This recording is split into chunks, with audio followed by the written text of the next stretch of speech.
friends, welcome to another video.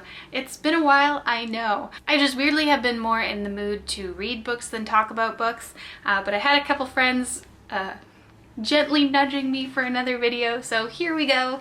Let's do a February wrap-up of what I have been reading.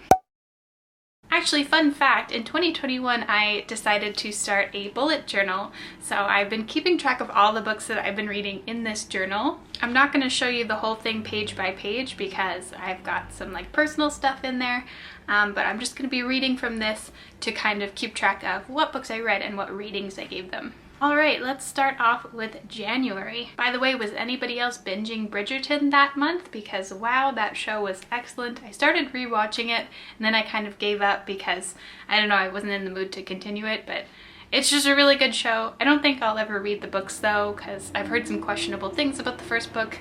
I don't know, some people seem to really like it, some people have some issues with it, so who knows, but the TV show is excellent. So I am also participating in Kayla's, or Books and Lala's Buzzwordathon, which she has listed on her website if you want to know all the exact rules. But basically there's a buzzword for each month that you have to follow. So January's word was dream. So the first book I read in January was In an Absent Dream by Shannon McGuire, which I believe is the fourth book in her Wayward Children series. By the way, I think I have about 23 books to get to in all that I read in the months of January and February, so I'm going to try to breeze through these as quickly as I can. Otherwise, we're going to be here all day. So In an Absent Dream followed Lundy's character, who was a childlike instructor, by which I mean she physically looked like a child in the first book, but was mentally an adult. And so you get to learn her whole backstory of how this came to be. For the most part, I really enjoyed it. Honestly, like I just really enjoy Shannon McGuire's writing style, but compared to her other books, it wasn't my favorite, so I rated it 3.5. Next, I read My Dark Vanessa by Kate Elizabeth Russell, and like, hoo boy, what a book, I tell ya. Like, I honestly couldn't read more than a chapter or two at a time, and then I had to put it down because it's just so dark and it's so, like, it just pulls you in, and the subject matter is so intense that like if you read big chunks of it in a day, I feel like you would just ruin your day and you would be super depressed. So approach with caution, but honestly, like, this book was so excellent, really like twisted but fascinating to read about. It's basically the story of a girl who gets preyed upon by her high school teacher when she is in junior high and high school. So it's about, it kind of flashes back and forth between her when she's young and going through the whole situation, and then her as an adult showing how these years of abuse still affect her in the present day and how she's trying to cope with it. This book also gets a nod of the hat because it introduced me to Fiona Apple, and like I had heard of her before this book, but I never really actively went and listened to any of her music, but I started to listen to her after this book, and now I love her as much as many other millions of people do.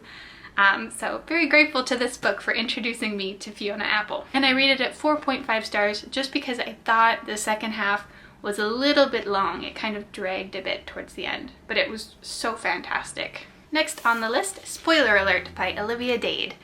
This book has such a cool concept. It's a story of a girl who is really into this book series and writes fan fiction about the series, and then this guy who's an actor who stars in the TV show based on the book series. So she dresses up in cosplay and posts it on the internet, but because she is plus size, a bunch of rude trolls on the internet start like making fun of her and stuff, and so the actor decides to ask her out on a date to prove the trolls wrong. And of course they end up getting together. I think it's very fun, but it's also very silly. I think it's a little bit too silly. If you're a fan of really goofy prompts and writing tropes in fan fiction, I feel like you'd really enjoy this. But I don't really enjoy reading fan fiction that much, so it was a little bit of a swing and a miss for me. Next was this little beautiful cinnamon roll of a book, The House in the Cerulean Sea by T.J. Klune, and surprise, no surprise, I rated it 5 stars. Oh my goodness, this was so good. I mean, all of my friends who have read it really liked it, and people that I've watched on YouTube really liked it, and I'm not surprised. The hype is real with this book. It was so good. Just a heartwarming tale to make you happy and feel good about humanity. So it follows the story of Linus Baker, who is a caseworker working for a department that oversees magical children. So he goes to this orphanage, kind of, that's the house on the sea, and spends some time there and tries to see if it's a safe environment for the kids. And along the way you just get to discover and fall in love with this beautiful cast of children and other characters, and it's just a delight for the senses. Highly recommend. The next book I read was The Skin We're In by Desmond Cole. This I gave 5 out of 5 stars. I was really blown away by it. It's a nonfiction book specifically about Black racism in Canada. So I'm Canadian, and I feel like any Canadian out there who hasn't read this book, it should be recommended reading. Like, I learned so much, and what really blew me away is that he referenced a lot of articles and stories about people that were pretty recent and didn't happen that long ago, like in Toronto, and I was shocked that I hadn't heard of a lot of these cases. So it kind of made me realize that, one, I need to step up where I'm getting my news sources from so that I stay informed about, you know, these types of situations that are going on in my country. And number 2, the fact that our news system is flawed enough that, you know, the general population that doesn't live in the immediate area isn't learning about these stories while they're happening. The next book I read was such a delightful surprise because I was literally just scrolling through my library catalog looking for an audiobook to listen to while I was doing some puzzles, and I came across Pachinko by Min Jin Lee, and this was such a good story. It's like a sweeping multi-generational historical arc that starts off before the beginning of World War II in Korea, and it's Japan-occupied Korea, and then it takes place, and it kind of follows this family as they relocate to Japan and try to start a new life. But yeah, I really enjoyed it. If you like historical fiction and you like reading books about really complex family dynamics, I think you would enjoy it. Next was Empire of Storms by Sarah J. Maas. This is the 5th book in the Throne of Glass series, not including her collection of short stories. And I'm so torn because I loved this so much, and now I'm like, is Heir of Fire still my favorite Throne of Glass book, or is this now my favorite Throne of Glass book? I don't know. They're both so good for such different reasons that I'm just like, I want to love them all. They're all my babies. They're all beautiful. So, oh, and I gave it 5 stars.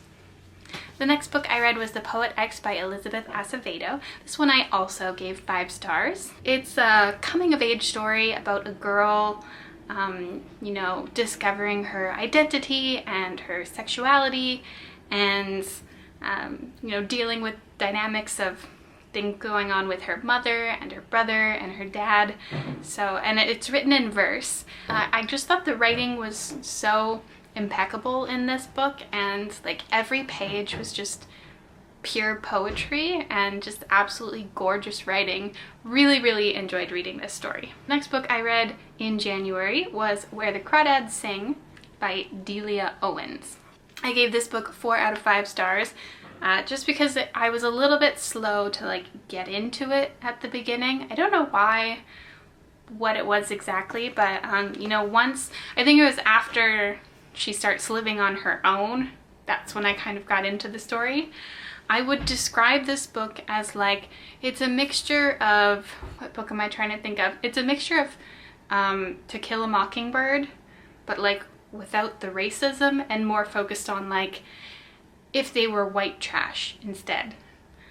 So it's kind of set in that old South in the 50s, 60s vibe, and it's a girl who grows up on a swamp, and slowly her family all abandons her, so she like lives and grows up pretty much on her own, fending for herself, and falls in love with nature and kind of considers the swamp and the ocean her family, which is just like so sad and beautiful.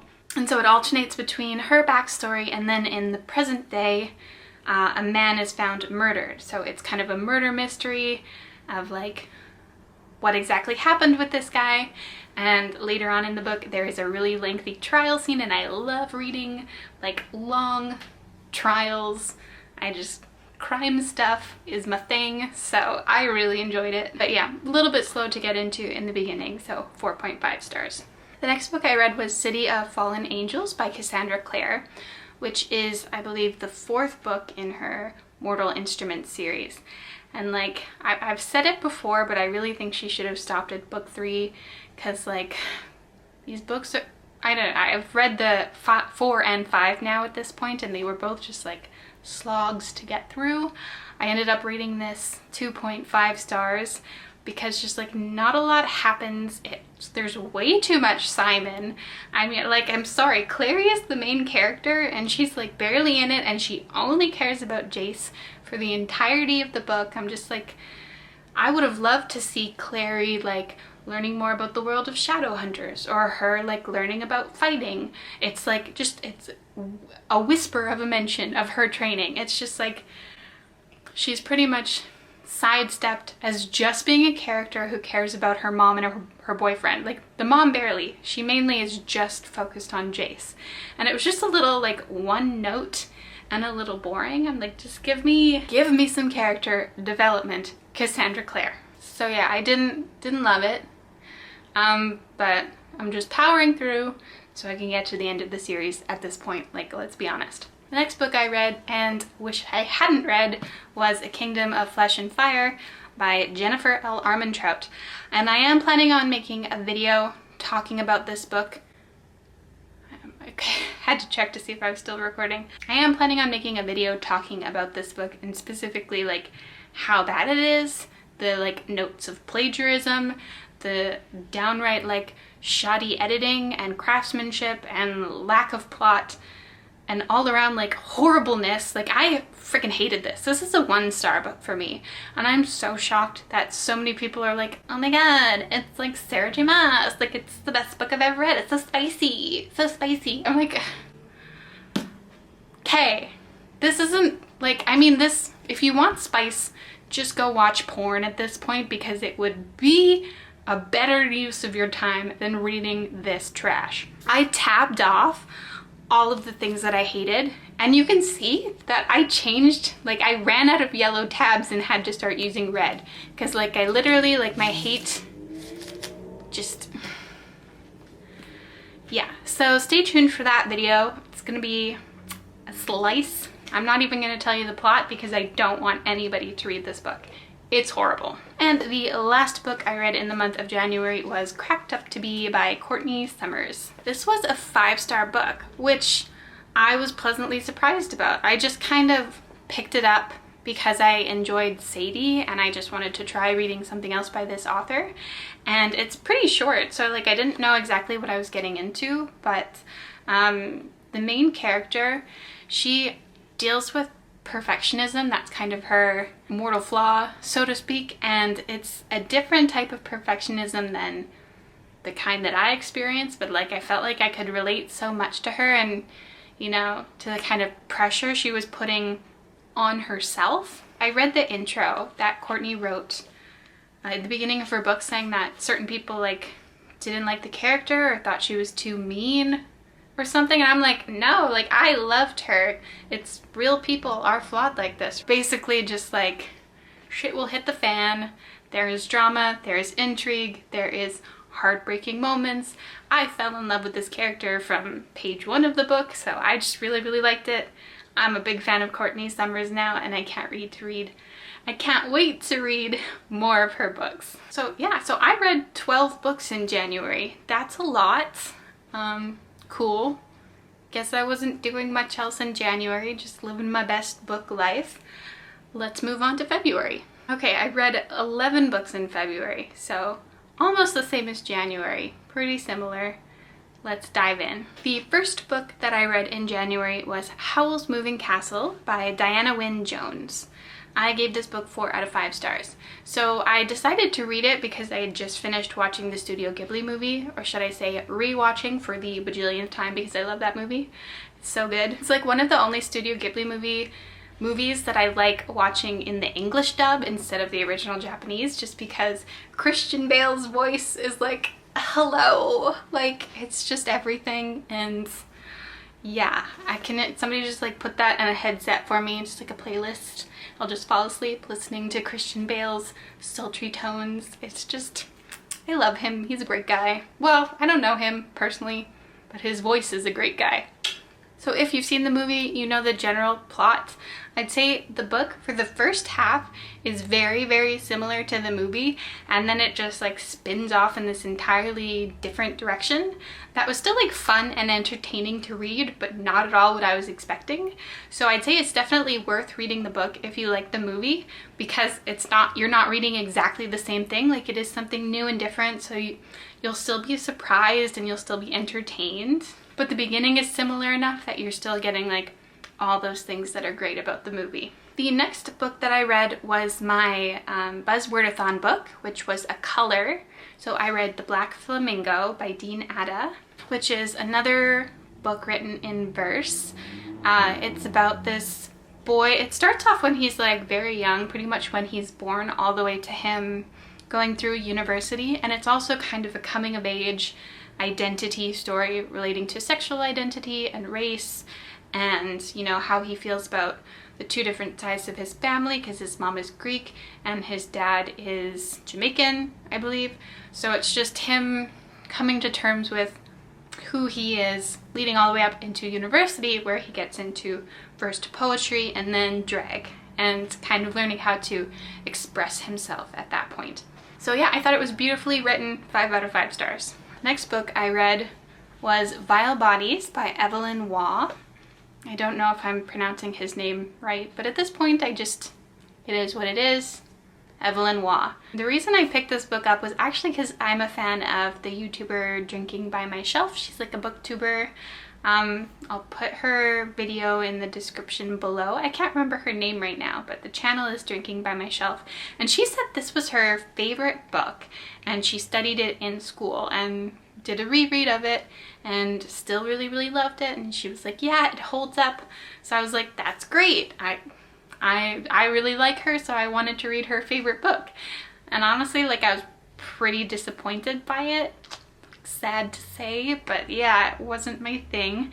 It was like there was a lot of racial slurs and like fetishizing of Asian women, and like it was practically like, think of a culture that's not white and let's like fetishize it or insult it or caricaturize it.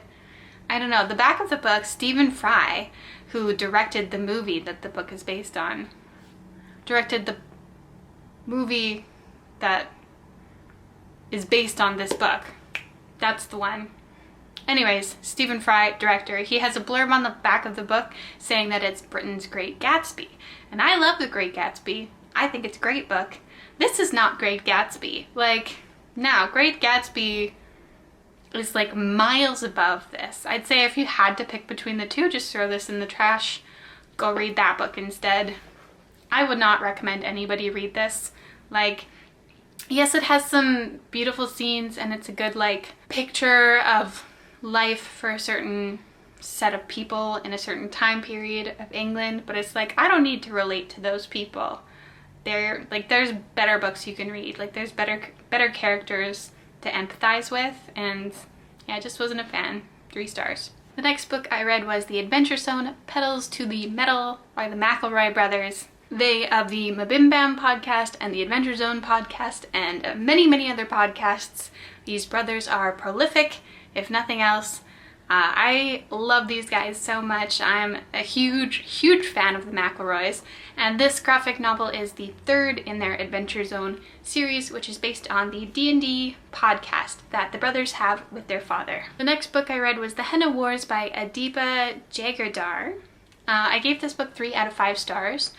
I thought the concept was really interesting, that's why I picked it up. It's basically these 2 girls at a high school open competitive henna shops for a high school career competition. Oh my god, the sun is setting right now and it's like making my room so freaking hot. Like, I'm just getting flashbacks to last summer, and like that's the reason why it's March and I'm in a short sleeve shirt, because it's freaking hot in this room right now. So anyways, these 2 girls have competing henna shops, and that's kind of the overarching like plot of the book, is like mainly about the Henna War, as the title would suggest. So that's really where I felt like the book lost me, where the concept is cool, but I wanted, you know, I wanted stuff outside of that. I wanted more interactions and conflicts between the characters of the book. I also feel like I would have enjoyed this book more if I had read it rather than listened to the audiobook, because it's set in Ireland, but the audiobook narrator had an American accent, so the whole time I was just like, because like my perfectionist brain was like, that's not accurate. So it's completely stupid, and like it doesn't matter, and most people probably wouldn't care about it, but it was just like, it just bugged me a little bit. But yeah, I thought the characters were really great. I just wanted more from the story. But I definitely would recommend if like YA contemporaries are your thing. It's also a sapphic romance, so it's got that going for it. Yeah, overall not bad, 3 out of 5 stars. The next book I read was Know My Name by Chanel Miller. And like, wow, what a book. It's her relating her experience around the trial and the attempted rape that was done on her by Brock Turner at the Stanford University in the States. And it received a lot of news coverage at the time. I remember Brock Turner's name being everywhere, but you know, the girl who he assaulted was just listed as Emily Doe, so they didn't release her name. So she decided that she wanted to get her story out into the world, and so she wants to tell everybody her side of things and how, you know, difficult and horrendous the whole experience was in getting through it, and how it didn't affect just her but her entire family. And thanks. And it was just so heartwarming to read, and had so many quotable moments and moments that made me cry. And I just think it's such an important story, and I'm really like 1,000 kudos to her for having the courage and the bravery to tell her story and like put her face and her name out there, because it is a scary thing to do. But yeah, highly recommend. I loved it so much. It was such a great read. The next book I read was Boyfriend Material by Alexis Hall. This was another 5-star book, but like a completely different tone from Know My Name. So this one, I had heard it was kind of like, if you were a fan of red, white, and royal blue, you would enjoy this book. And I definitely see that there's a lot of similarities. So instead of an American politician's son and the Prince of England, it's just the son of a rock and roll superstar and this like uptight lawyer who gave me like such Virgo energy. Like, I love that character so much. Like, he was one of my favorite parts of the books, because as a fellow Virgo, I can relate to all of the obnoxious things that he was doing. I was like, yes, that is me. This book, like, the thing that stood out to me the most was the humor. Like, it was so funny, and like there were so many moments throughout the whole book where I was just like busting a gut laughing like so much. It was hilarious to read, and also just like a great story. It was so entertaining, perfect ending. I just loved it a lot. And I think that's it's a fair bet to say that if you did enjoy Red, White, and Royal Blue, you would like this book. It still had that fake relationship to actual lovers element, but instead of pretending to be friends, they were pretending to be boyfriends. So yeah, such a good book. Loved it so much. Apparently I was on a roll with the 5-star books in February, because the next book I read was The Wise Man's Fear by Patrick Rothfuss, which is the sequel to The Name of the Wind. And I've mentioned in previous videos that I was like hesitant to read this because it is literally 1,000 pages long, and I don't know why I was intimidated by that, but I'm glad I finally picked it up. I think I just had to wait for the right time, and this was the right time because I loved every second of it. Multiple times while reading this, I was like, oh no, I only have like 600 pages left. Oh no, there's only 400 pages left. Like, I was sad. I didn't want it to end.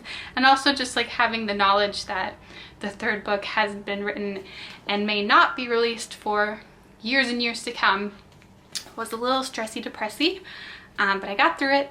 I gave it 5 stars. I will say, like, the whole thing with the Felurian was a little bonkers, but like I embraced it. So yeah, I just want more Kvothe, and I hope one day soon Patrick Rothfuss will grace us with the 3rd book. I'm just gonna keep patiently waiting over here. The next book I read was Rules for Vanishing by Kate Alice Marshall, and this one honestly like really blew me away. I was not expecting to like it as much as I did. I think I first heard about this from Books and Lala also, and she liked it, so that's why I was just randomly like, okay, I'll try it. It's a horror, which normally I'm kind of hit or miss with horrors, but this one was exactly up my alley because it wasn't like really gory. It was more like psychological and twisty, and it reminded me of an escape room game, but instead of an escape room, it's these characters who are on this long magical road, and they have to pass through these gates, and each different gate has a different trick or magical thing or mystery that they have to solve in order to get through. So it's this group of friends who are high school students, and the main character, her sister disappeared a year prior while searching for this road. And there's also like a local folklore ghost story about a girl who disappeared on the road like 50 years earlier or something. So it's just a lot of mystery and like, where is the sister? So they go on the road to try to find her, and like shit hits the fan. Like, this book is fucked up. Like, just don't get too attached to any of the characters. That's all I'm gonna say. Like, slight spoiler alert, but like, yeah, I really, really enjoyed this so much, and it had a satisfying ending. So if you like horror stories, give this one a whirl. The next book I read was City of Lost Souls by Cassandra Clare, which is the 5th book in the Mortal Instruments series. This was another 2.5 stars. Again, it was just a little convoluted. It was a little too high school romancy. Like, it focused so much time on just the different relationships. It was like 4 or 5 teenage relationships, and I felt like the whole book was just hopping around to these different people making out, or being stressed that they weren't making out, or thinking about when they were gonna get to make out again, and I was just like, can you give me a fucking plot? So like, I'm sorry, that's a bit extreme, but like, I was just bored by it because it was just like nothing was happening. It was all relationship drama. Like, honestly, 2/3 of the book could have been cut out, and you could have still had the same ending with the same fight and everything that happens, and nothing else about the book would have changed. Like, it was such a filler book, and I felt like it was like a waste of my time to read. I could have just read a synopsis and then moved on to the 6th book, and I wouldn't have missed anything important. So there's that. Anyways, it's done now, so now I just have to read the 6th book, and then I'm finished the series, and I never have to look at it or touch it or think about it or talk about it ever again. So I'm excited for that. Can't wait for that day to come. And the final book I read in February was The Invisible Life of Addie LaRue by V.E. Schwab. I gave this book 3 stars, which I know might surprise some people because it has been super, super hyped up, and a lot of people are obsessed with this book. And like, I get it. I understand the hype. Like, I respect that you love it. But I think, like, at the end of the day, I've just realized that V.E. Schwab's writing is not for me. Because this is the 3rd book I've read by her. And like, all of them, every single book I've read, no matter the genre, whether it's adult fantasy, YA fantasy, romance fantasy, whatever genre this is, like, it's all just meh. Like, it's very like meh. The writing is beautiful, but it bores me. And whenever I wasn't reading this book, I had no desire to pick it up. Like, I could have DNF'd it at any point in the story and I wouldn't have really cared or been that curious how it ended, which isn't the best sign when you're reading a book. So it's not like I hated it, like I enjoyed it, and there were definitely parts, you know, that were page turners and that interested me, but just overall, like, I know I probably will never reread this, and I would never like rave about it and be like, oh my god, you have to read this. Like, this is the book that you have to read. Like, no, this wasn't it for me. So in total, I read 23 books in the months of January and February. Again, I'm sorry for my absence. I just was in a mood where I would rather read books than talk about them. And let's be honest, I didn't want to have to put on my makeup and edit this video. So that's just me being lazy. But whatever, we're here now. Actually, like, the only reason I have my makeup and hair done right now is because I had a dentist appointment earlier today. So like, I'm exposing myself right now, but you know, just hashtag keeping it real for you guys. So thanks so much for watching. Bye.